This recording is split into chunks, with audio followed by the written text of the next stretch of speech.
Fatty liver disease can be broadly classified into alcoholic liver disease and non-alcoholic fatty liver disease.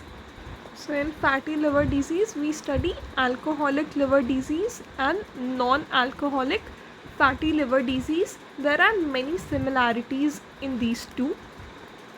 The first one, that is alcoholic liver disease. It is a chronic disorder that can give rise to steatosis. It means accumulation of fat in the cells of liver, and this will lead to alcoholic hepatitis, and then there will be progressive fibrosis, because of which vascular perfusion will be affected and eventually cirrhosis will be there. So because of alcohol consumption, liver में fat cells का accumulation होता है. Then it leads to alcoholic hepatitis, progressive fibrosis and marked derangement of vascular perfusion. And finally there can be cirrhosis. Consumption of 80 gram per day of alcohol is considered to be threshold for development of alcoholic liver disease, but may be lower in women. See, अगर कोई इंसान 80 ग्राम per day alcohol consume कर रहा है, that means he is likely to develop alcoholic liver disease. ये जो threshold value है ये वुमेन में और कम होता है. क्रॉनिक अल्कोहलिक्स में मतलब अगर कोई 10 से 15 साल तक अल्कोहल रेगुलरली कंज्यूम कर रहा है तो उसको सिरहोसिस होने के चांसेस है. सिरहोसिस बहुत small proportion of chronic alcoholics में होता है.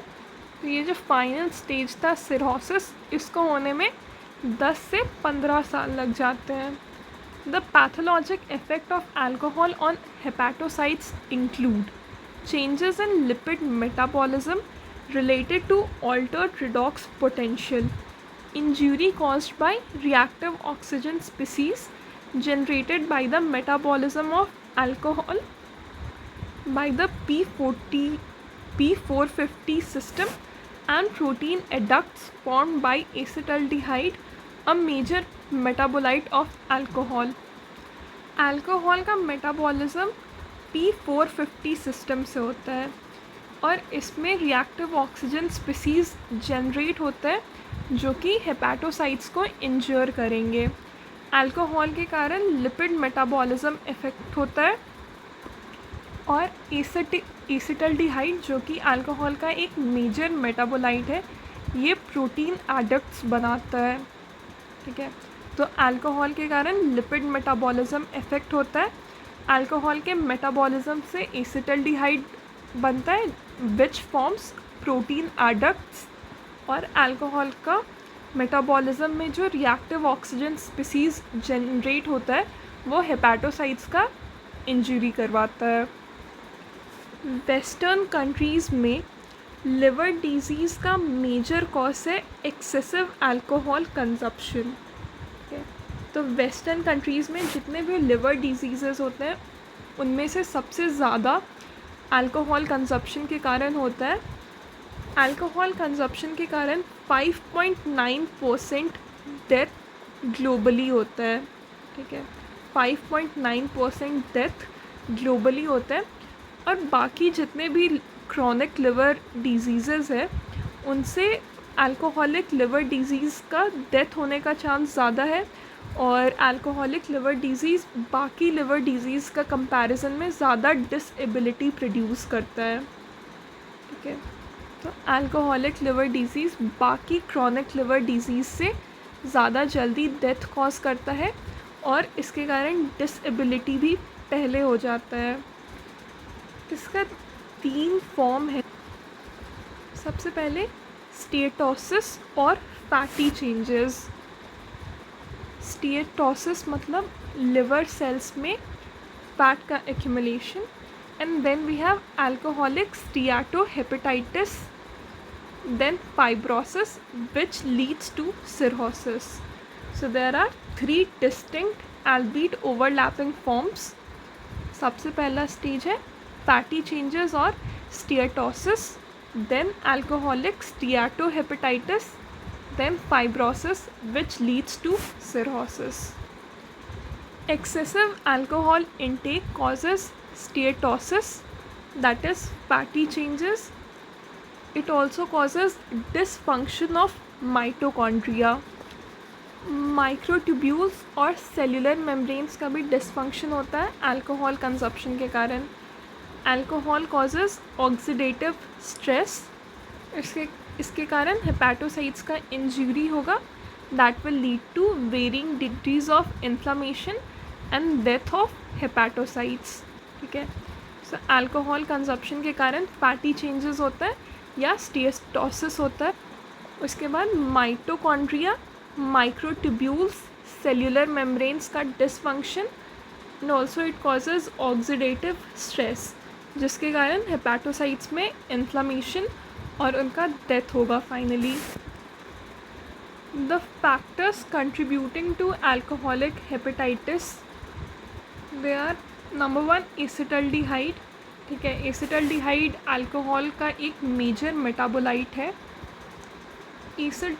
एसिटल्डिहाइड लिपिड पर ऑक्सीडेशन को इंड्यूस करता है और एसिटल्डिहाइड प्रोटीन एडक्ट फॉर्म करता है, जिसके कारण साइटोस्केलेटन और मेम्ब्रेन फंक्शन में प्रॉब्लम आता है and it also produces neo antigens.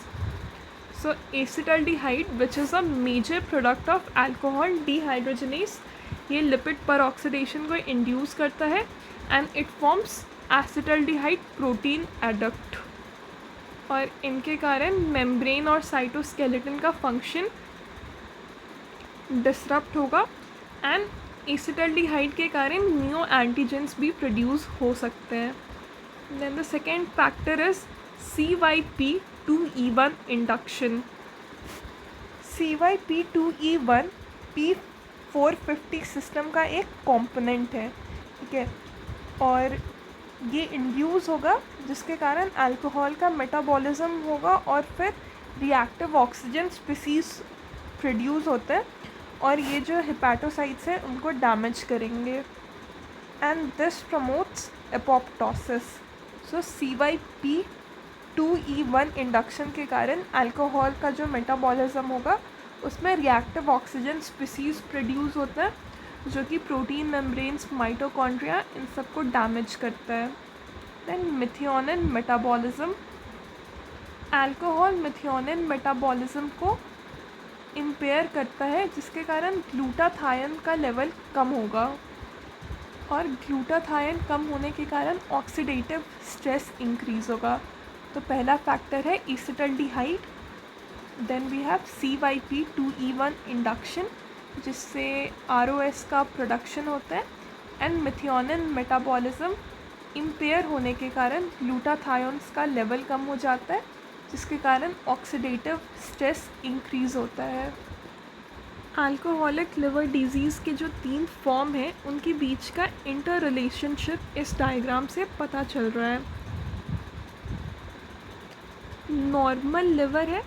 अगर अल्कोहल का कंजप्शन होता है there will be fatty changes and perivenular fibrosis, that means steatosis. ठीक है. नॉर्मल लिवर है, अगर एक्सपोजर हुआ तो देयर विल बी स्टीएटोसिस, जिसमें फैटी चेंजेस और पेरीवेन्युलर फाइब्रोसिस होता है. और अगर अल्कोहल को प्रिवेंट करे, एब्सटिनेंस करे, then this steatosis can be converted back to normal liver. ठीक है. that means it is reversible.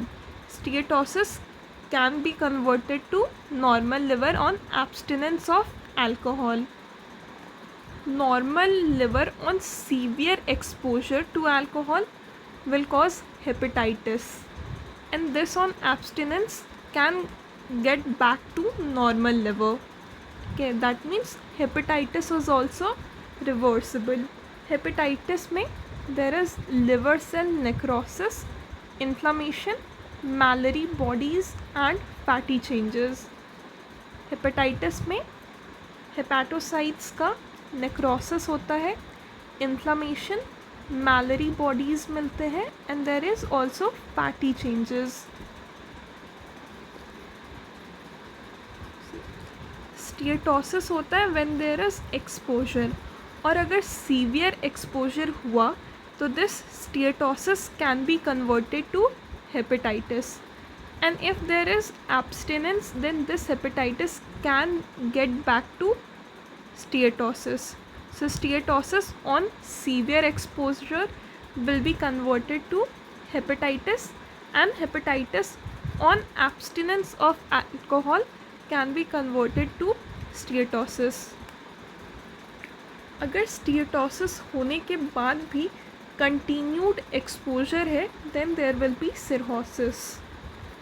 और हेपेटाइटिस होने का रिपीटेड अटैक्स है then it will also cause cirrhosis. Cirrhosis में फाइब्रोसिस और रीजनरेटिव नोड्यूल्स मिलते हैं.